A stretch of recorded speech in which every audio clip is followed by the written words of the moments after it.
This is Module 11, Section 6.1. In this section, we're going to investigate factoring out greatest common factors and factoring by grouping. In Module 10, we learned how to multiply polynomials together to get an expanded form without grouping symbols. In this module, we are learning how to do the reverse process, which is called factoring. There are several factoring techniques we will discuss as we proceed through this module. So notice that basically factoring is the reverse of multiplication. In elementary school, when you learned your multiplication tables, you learned, for example, 4 times 5 equals 20. And then at some point after that, you were taught using division that you could take 20 and find factors of 20 by dividing out a factor that would divide evenly. For example, 2 factors of 20 are 4 and 5. We're going to do the same thing. Earlier we found that in Module 10, if you took 2 binomials and multiplied them together, you got a trinomial, expanded out. If you do the reverse of that, you can put the parentheses back in. In other words, you're factoring out a group and multiplying it to the factor of what's left. So the second example on the bottom is what we're going to learn how to do in this section. So we're going to start by learning how to factor out a greatest common factor. To factor out a greatest common factor, we are going to use the distributive property in reverse. Remember, the distributive property simply says if you have a term or a group out in front of another group and you want to get rid of the parentheses, you can multiply that factor out in front to each of the terms in the group that follows it, and then remove the parentheses and carry the same sign. So A times the group B plus C is equal to A times B plus A times C. And the same thing is true with subtraction in a group. You can distribute that A and remove the parentheses. Now you'd agree with me that for any equality, if you can write the equality in one direction and it's true, for example 5 plus 3 equals 8, then it's okay to flip that equation around and put things on different sides, and the opposite has to be true as well, which is what we did here. We just took the distributive property and we wrote what was on the right-hand side on the left-hand side and what was on the left-hand side on the right-hand side, and that has to be a true statement as well. Now if you look at this first example here, notice what's been done is as you look at your polynomial, okay, this is a binomial because there's 2 terms. What we've done is we've looked for a common factor in each of those terms. We wrote that common factor once, and then we multiplied that common factor by the group of what was left when we divided that factor out. In other words, if you have A times B and you divide A out of it, you're left with B. If you have A times C and you remove the A by dividing, then you're left with C. And the same thing is true here. What's common here is the A, so we write the A once, and then we multiply that to the group of what's left. Notice that the operation stays the same. So what we're going to look for is we're going to take a polynomial. We're going to look for a factor or factors that are common in all the terms. We're going to write that term once and multiply it to the group of what's left when you divide that factor out of each term. All right, so here's a summary of what we just said. To factor out a greatest common factor, GCF, your first step is to look at each term in the polynomial, find the largest or greatest factor or factors that exist in all the terms. Then write the common factors once, and finally multiply the greatest common factors by the group, so you need parentheses, of what is left in each term after you divide each by the greatest common factor. So let's do the 3 examples here at the bottom of this page. Factor out the greatest common factor for each of the following. All right, so if we look at this first binomial, you would agree with me that 6 does have some factors, and what we're looking for here is prime factors. Can you break down 6 to get another way to write 6 in factored form? And the answer is yes. You can break that down to be 2 times 3. And then you want to ask yourself, will 2 and 3 break down any further? And the answer is no, they won't, except for 1 times 2 or 1 times 3. But we're uninterested in factors of 1, because 1 times anything is itself, anything divided by 1 also is itself. So to make it look exactly like the previous slide, we're going to rewrite 6 as 2 times 3. And then, of course, that's also being multiplied times y squared, which is y times y in factored form. Okay, plus 3 times y, not much you can do there. 3 is a prime number. You can't break it down any further. And y, of course, is its single factor. Now, what we're looking for are factors that are common. You agree with me that 3 appears in both of those terms, as does one of the y's. So the rule is you write those common factors down once. Okay? So we write the 3 down once and the y down once, and then we're going to multiply that to the group of what's left. Now technically you're dividing that out. Okay? So if you have 2 times 3 times y, and you divide that by 3y, you agree with me that the 3 and the y are now gone because you divided them out, and what you're left with is 2 times y, or 2y in your group. Plus, okay, because of that addition, if you take the second term and divide it by 3y, the 3's cancel out and the y's cancel out, so what are you left with in that fraction? Anything divided by itself is not 0. A lot of times students make the mistake and put 0 there. Okay?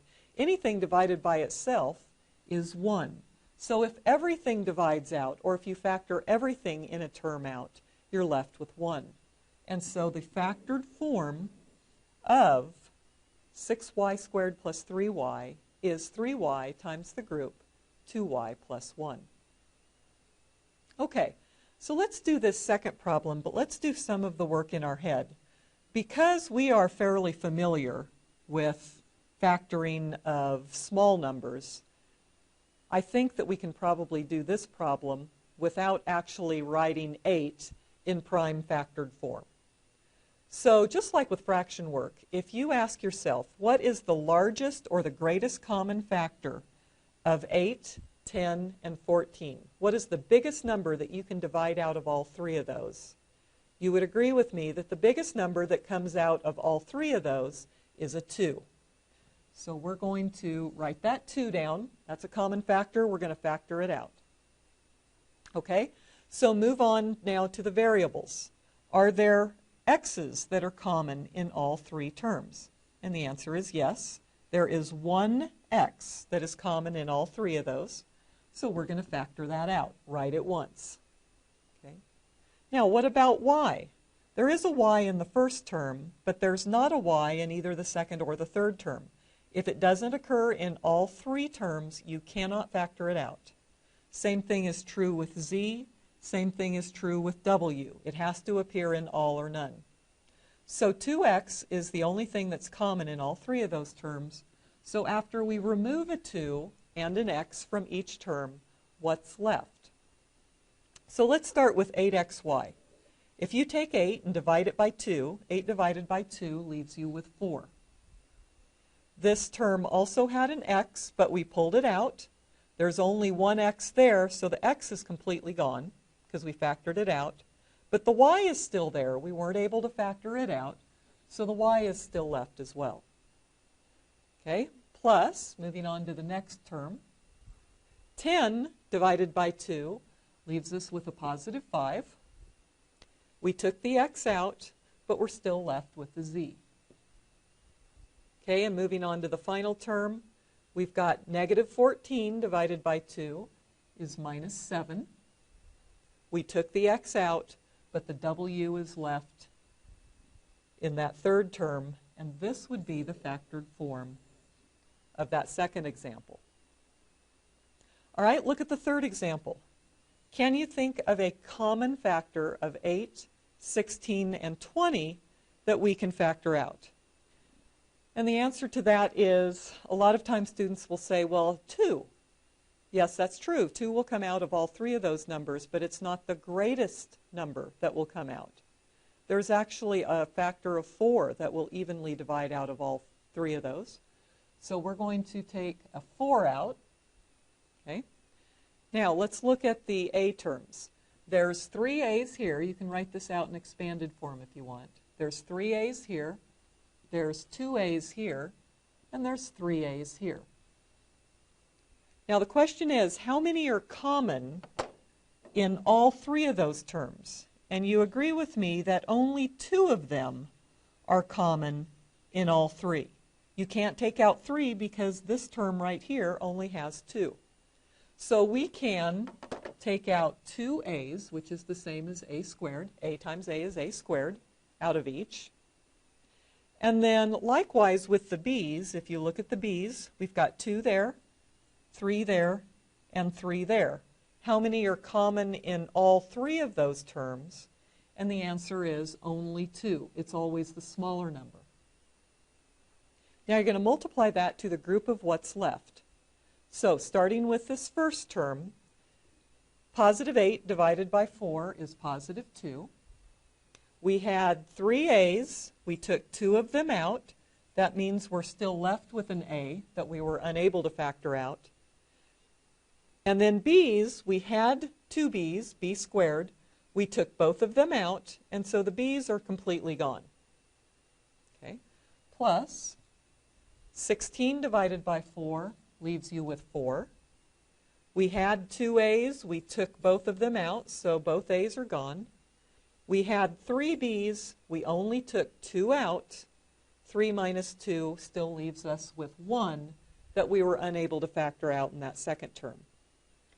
Plus 20 divided by 4 leaves us with plus 5. We had 3 A's. We only took out 2. That means we're left with an A. And B's, we had 3 B's. We only took out 2. That leaves us with 1 still in our group. And that is the factored form of our third example.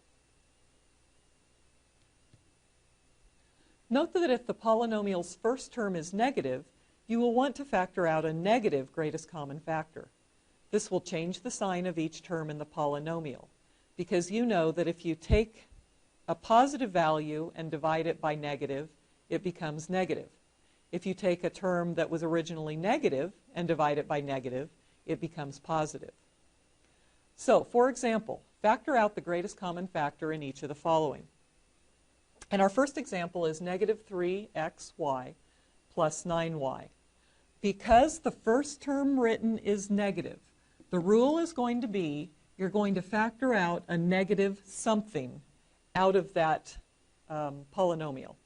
Now, if there's nothing common but the first term is negative, then you'll just factor out a negative 1.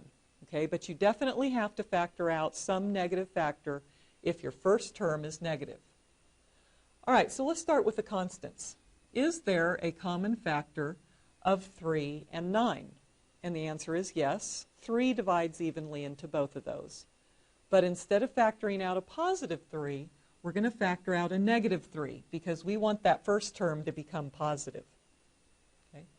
Also, notice that there's a common y in both of those terms, so we're going to factor out that y. And then we're going to multiply that to the group of what's left. So starting with our first term, if you take negative 3 and divide it by negative 3, that leaves you with a positive 1. And you can write that if you want to, but remember 1 times anything is itself. Okay? That x we were unable to factor out, so it's still there. And then the y we pulled out front, so the y is gone. Okay, so notice that we're left with a positive 1x, and it did change sign. It originally was negative, now it's positive. Okay, now our next term, again, think about it as division. Plus 9 divided by negative 3 leaves you with negative 3, or minus 3. Okay? And we factored out the y, and so the y is gone. And so in cleaned up fashion, our factored form is negative 3y times 1 times x is just x, minus 3. notice that the sign of each of those terms changed. The first term originally was negative, now it's positive. Okay? The second term was originally positive, and now it's negative. Okay, negative 10 x to the fourth y cubed z squared plus 8 x cubed y squared z minus 20 x squared y. Notice that the first term is negative, so we know that we're going to factor out a negative something. So let's look at the coefficients. We've got 10, 8, and 20. What is the largest number that will divide out of all three of those? And the answer is a negative 2 will come out of all of those. Now look at the variables. We've got 4 x's here, 3 x's here, and 2 x's here. How many are common in all three terms? And the answer is only 2 can be pulled out of all three of those. Y's, we've got 3 y's here, 2 y's here, 1 y here. The minimum of all those is just 1, so we can pull that out. And z's, notice that there's 2 z's here and 1 z here, but there aren't any z's in this term, and so we can't factor out any z's. We're going to multiply that then to the group of what's left. We've got negative 10 divided by negative 2 is a positive 5. Notice the sign change. We had 4 x's in that first term. We took out 2. We are left with 2. 2 plus 2 is 4. We had 3 y's in the first term. We took out 1. That leaves us with 2. And we had 2 z's in the original problem. We were unable to take out any, and so we're left still with 2. All right. So now let's look at that second term. We've got positive 8 divided by negative 2 changes the sign to negative. That leaves us with minus 4, negative 4. We had 3 x's. We took out 2 x's. That still leaves us with an x. We had 1 z. We were unable to take any z's out, so that z is left. And then our final term right here, negative 20 divided by negative 2. Negative divided by negative is a positive 10. We had 2 x's and we took both out, so there's none left in the group. We had 1 y. We took that 1 y out. And so again, there's none left in the group. And so our final answer is negative 2 x squared y, which was our common factor, times what's left, the group 5x squared y squared z squared minus 4xz plus 10. Oh, and I left out my y's here. If you look here on the second term, here 8 divided by negative 2 is negative 4. X cubed, we took out 2 x's, we're left with 1, and then I skipped my y's. We had 2 y's, we only took 1 y out. There also should be a y on that second term.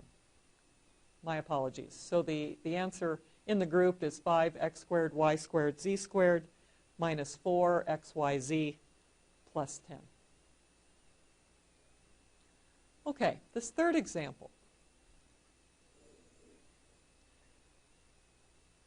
Notice that there is no common factor in those two terms. There's not a common x, there's not a factor of 2, and there's not a common y. But the fact that the first term has a negative in it means that we have to factor out a negative something. Since nothing else is common, you're going to factor out a negative 1. Now remember, factoring is like division.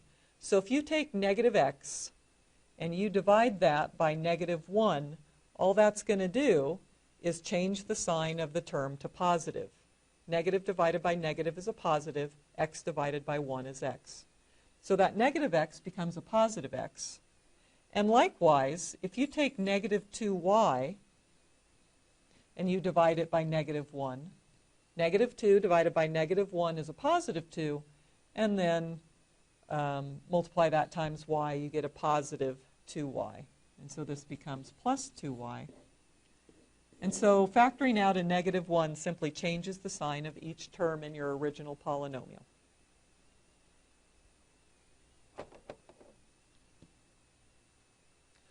Okay, so that was factoring out a greatest common factor. Now the second method of factoring that we're going to discuss in this section is factoring by grouping.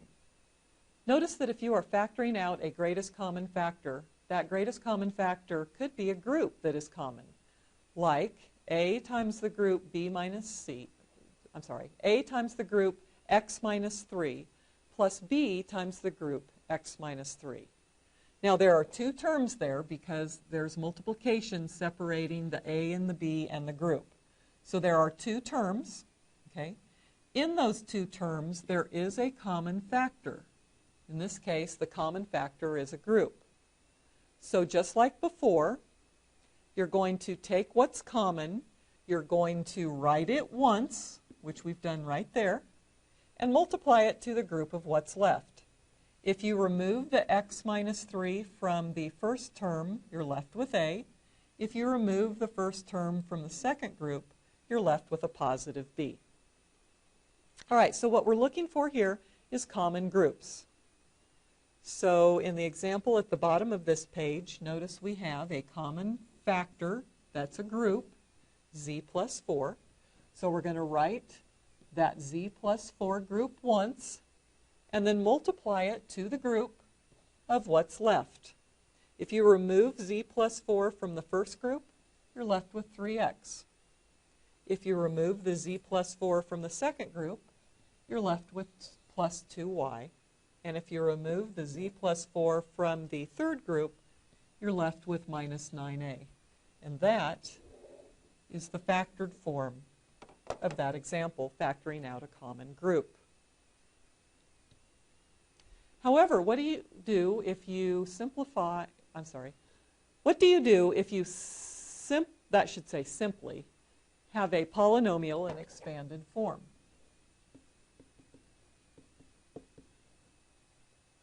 With no common groups. How does this method apply? Factoring by grouping may apply to polynomials that have 4 or more terms. To factor by grouping, these are your steps. First step, factor out any greatest common factor before beginning.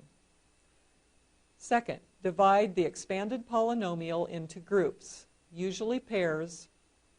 Do not put parentheses after a subtraction sign, and we'll talk about why that is. 3, factor out the greatest common factor from each group. And finally, factor out the common group if it exists. Okay? So the key to recognizing that it's a factoring by grouping problem is there are going to be 4 or more terms in the group original polynomial that you're given. So factor the following. Okay, your first step is make sure that in that polynomial there's not a greatest common factor you can factor out of all 4 of those terms. And if you look at that, you'll notice that there is no common factor that exists in all 4 of those terms. So your second step then is you want to take that polynomial and divide it into groups. You're going to put parentheses in, and usually it's going to be grouping by pairs. So we're going to take this polynomial and we're going to put grouping symbols around the first pair and then around the second pair as well. Put in groups, group in pairs. Now in each of those groups, we're now going to look for a common factor in just those little subgroups. So is there a common factor in xy plus xz? And the answer is yes, there's a common x. So we're going to factor it out. This is greatest common factor. Pull the x out, which means you're left with y plus z in your group. And then out of your second group, you're also going to have to factor out a common factor, if there is one, and there is. It's a w. Pull the w out, and again, you're left with y plus z. Now, if this problem is factorable by grouping, those groups should now match. And notice that they do. So if you have a matching group, just like with any factoring, you're going to write that group once and multiply it to the group of what's left. And if you remove the group, you're left with x plus w, and there is the factored form of that particular problem. Okay?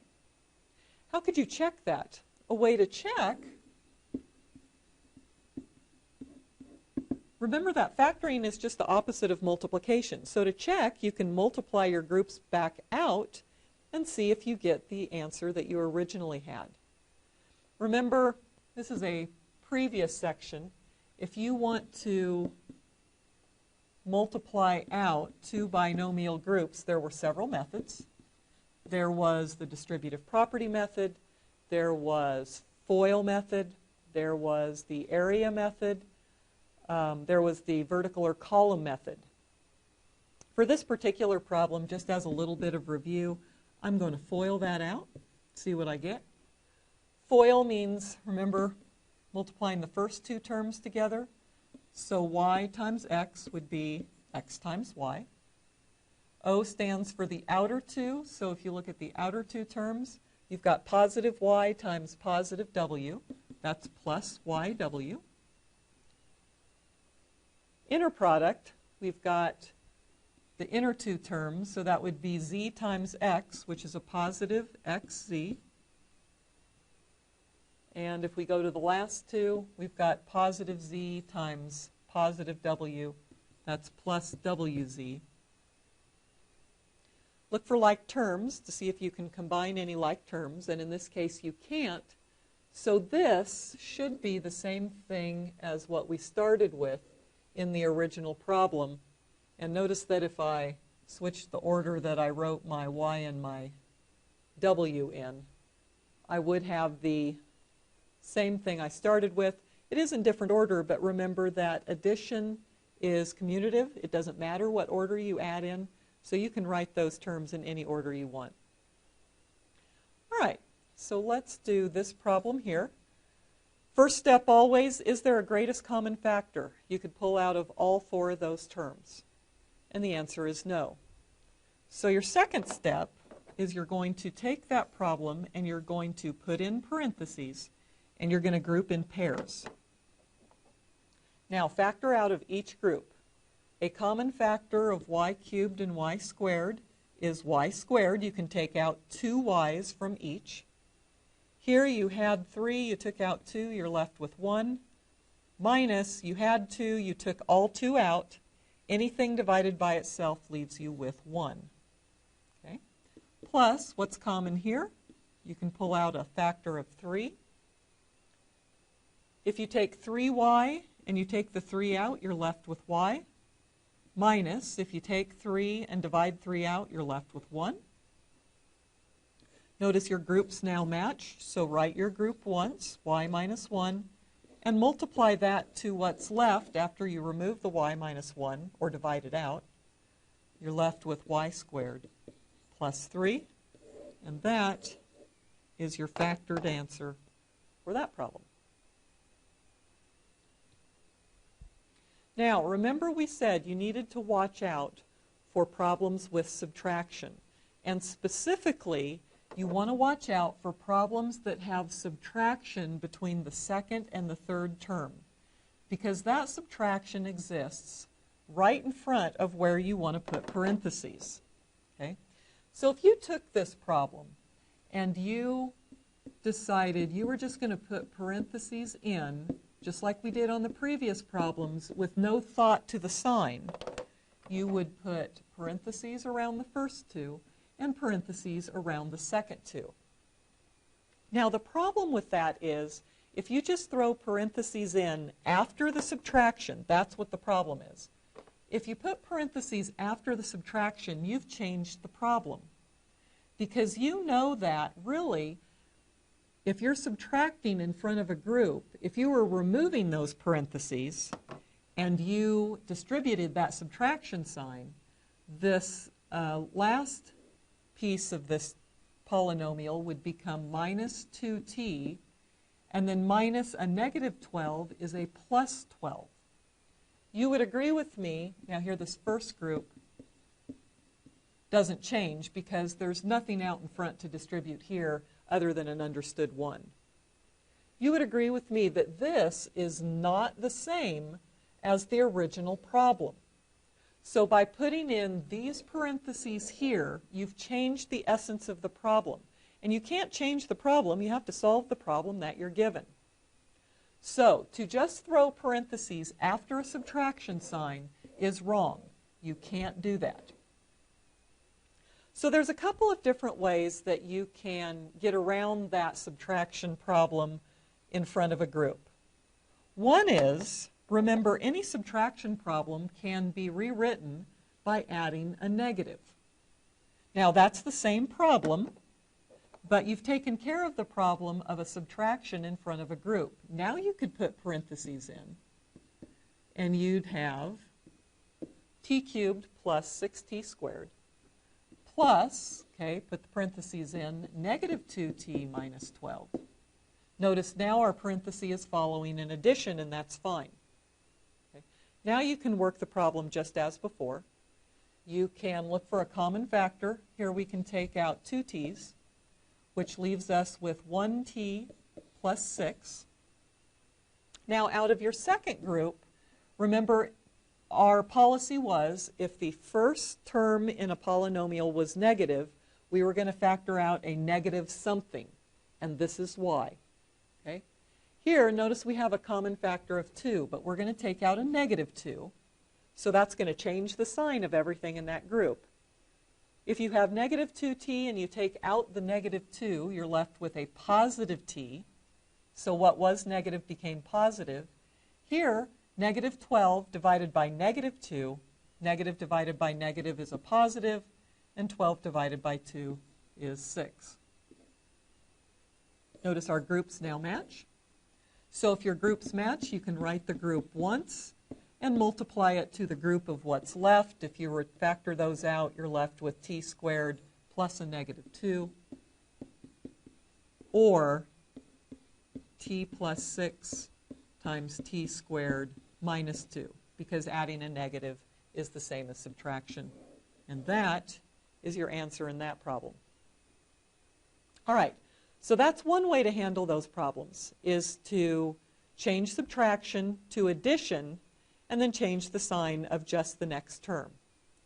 A shortcut way to do that same problem that many students choose to use is when you're putting in parentheses and you run into that problem with a subtraction where you want to put a group, just put the parentheses to include the subtraction and factor out of that. Okay? Now technically that's not exactly the same, but it is shorthand notation that seems to work well. Okay? So if you include the subtraction in your parentheses, now you can see that that first term is actually a negative 5a. Okay, so now factor out of your groups. Here out of this first group, we have a common factor of 2 and x. If you take the 2 and the x out, you're left with a, plus 6 divided by 2 is 3, and we took the x out. Now out of this second group, now be careful you carry the sign, you've got negative 5a minus 15. So because that first term is negative, you know you're factoring out a negative something, or in this case, a subtraction. We're taking out a 5, and we're left with negative 5 divided by negative 5 is 1. 1 times a is a. And negative 15 divided by negative 5 is a positive 3. Groups match. Write the group once, a plus 3. And if you remove those groups, the group of what's left is 2x minus 5. And there you go.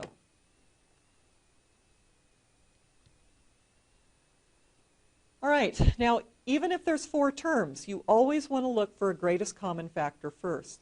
And that's going to be true as we move through this entire factoring unit. The first thing you always do is look for a greatest common factor first before you try any other factoring method. So out of this polynomial, 4a squared b plus 12a squared minus 8ab minus 24a, there is a common factor that we can pull out. The greatest common factor of our coefficients, 4, 12, negative 8, and negative 24, is a 4. So we're going to factor that out. Now, looking at the variables, notice that there are a's in all four of those terms. So what is the maximum amount that's common in all four? And the answer is just one of those a's. Although there's b's in a couple of the terms, there are not b's in all four terms, and so the b will not be able to factor out. So factor out the greatest common factor, see what you're left with. Okay. 4a squared b, we took the 4 out, we took one of the a's out, so we're left with an a, and we're also left with the b that we were unable to take out. Positive 12 divided by positive 4 leaves you with a plus 3. We had two a's, we took out one, we're left with 1. Minus 8 divided by positive 4 leaves us with minus 2. We took the a out, but the b is still left.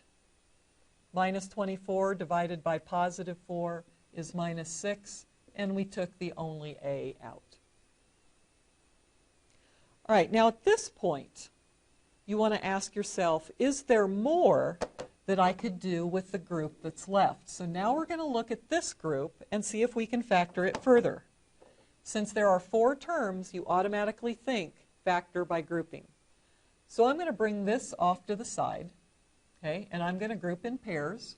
I've got AB plus 3A as my first group. And then because of that subtraction sign, I'm going to write my parentheses so the subtraction sign is included. Now that's a shortcut notation. If you want to write that minus 2b as a plus negative 2b and put your parentheses after the addition sign, you can do that as well. All right, out of this first group, I have a common factor of a, so I can multiply that to the group of what's left, b plus 3. Out of this second group, because the first term is negative, I'm going to pull out a negative 2, and I'm left with a positive b. Negative 6 divided by negative 2 is plus 3.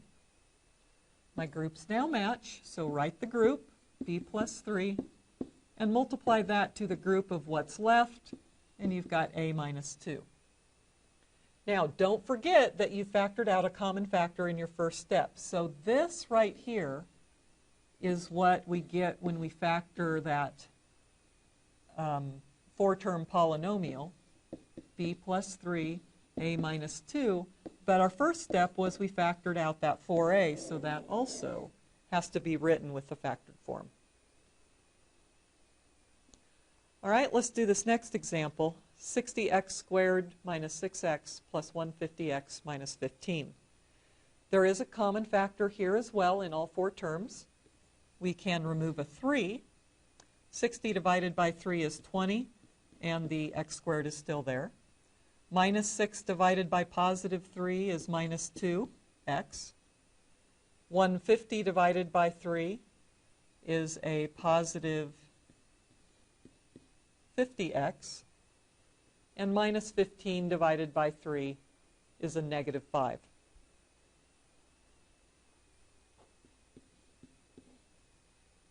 Okay, can you do more? Will this factor further? So I'm going to do it out to the side here, and I'm going to group in pairs. I've got 20x squared minus 2x in my first group.